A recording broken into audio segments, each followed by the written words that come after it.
Dan Muresan and his family emigrated to the United States in 2000. They came with 8 suitcases of their worldly possessions and the promise of a job for Dan as a superintendent in an apartment building in a small town in Ohio.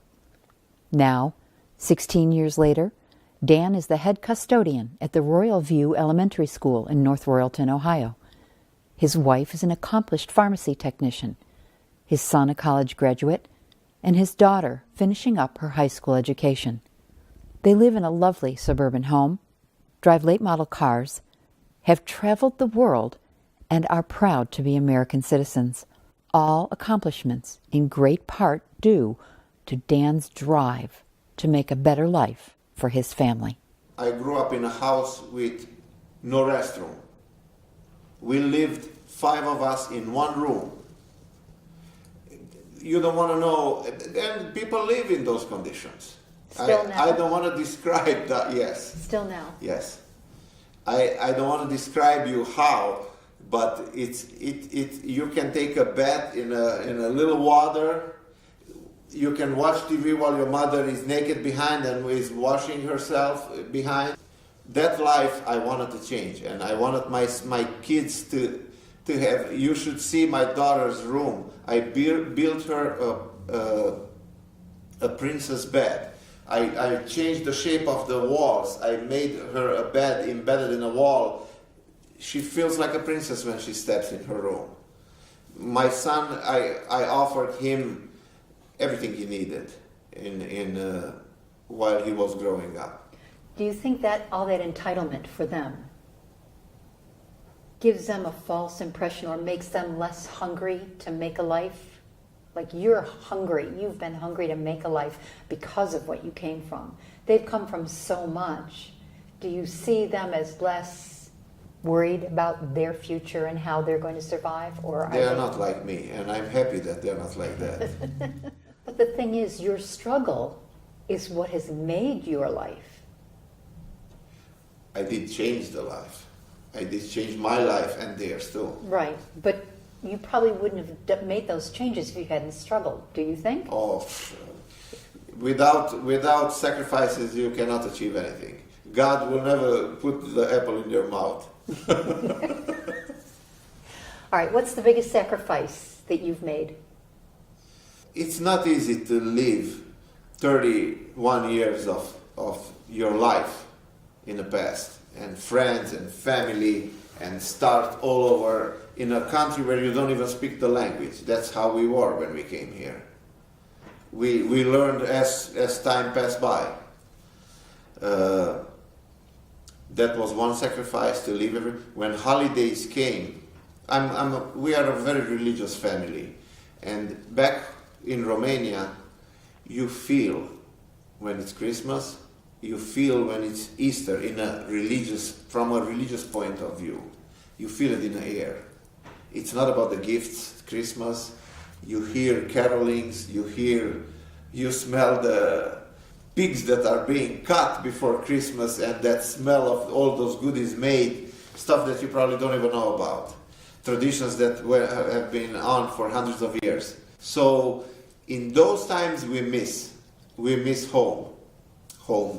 If I say the word home to you, what comes into your mind? This is home. America? Yes. Not Romania? No. Is that sad to you? No. I started to tell you a story, but I didn't finish it. In my home country, I needed 5 co-signers for a TV. Here in this country, that I was adopted for a year, they trusted me with $125,000 to buy a house. This is my country. This is my home.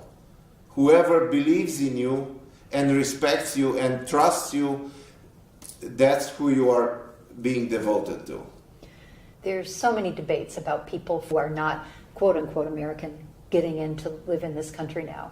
And the debate rages on between the people who say we've always been the melting pot to the people who say we can't continue to be the bedroom for the world. What do you think? You're in.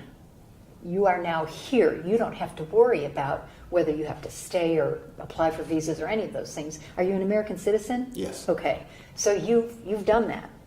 Do you have any feeling about whether you feel this country should continue to allow people to come in? Should there be numbers? Should there be quotas? Should there be only certain countries? Do you have that thought at all? My personal opinion is that I was selected from people who are willing to come, and selected meaning that with a clean background, with some kind of education, with no debt. This is what I think the immigrants should be sorted out by. Not the United States have to be selective, to look into the past of those people, to make sure that we get the honest people that will work here and will continue to build this country. This still is America, the country of all possibilities. I believe in American dream. Do you still have a dream? Well, my kids are almost grown. I put them on a track. I'm pretty happy with my achievements, but I still want more. I'll never stop. What do you want? What's next on the list? As soon as the both of my kids are on their own, I can't wait to take care of my grandkids, and I want to see the world. But I you want to have travel. more? I want more, and that involves more work, because if you don't work, you cannot do that. Like when you came to this country, did you come with the intention to become a United States citizen? Of course. Do you remember that day, and did you feel any different after it was over? After the swearing in That day ceremony? was very special for me. We went downtown. We went in a special hall there. We took the oath together with all kind of other immigrants. It was very emotional and touching. But more emotional than that was the next day. Co-workers from the school where I work, they prepared me a surprise. I was, as a head custodian there, I was supposed to set up for the gym for something related to Veterans Day or something like that. And I had to set up flags and set up microphones, podium, this and that. And at one point, I saw walking in the whole school, 500 kids, the superintendent, all the head people from the school district, along with my family, my wife and my two kids. I was stunned. I couldn't believe. They were contacted by my principal, and in secret they organized this assembly for me. Kids started to sing patriotic songs. They did some kind of show there, and some of them read poems and stuff. And I also was asked to say a few words. Do you remember what you said? Not exactly, but it was very hard to find the words. I was so touched by this. I received gifts with collection of quarters, with little flags, with a cake was in the shape of the American flag. It was amazing. It was amazing.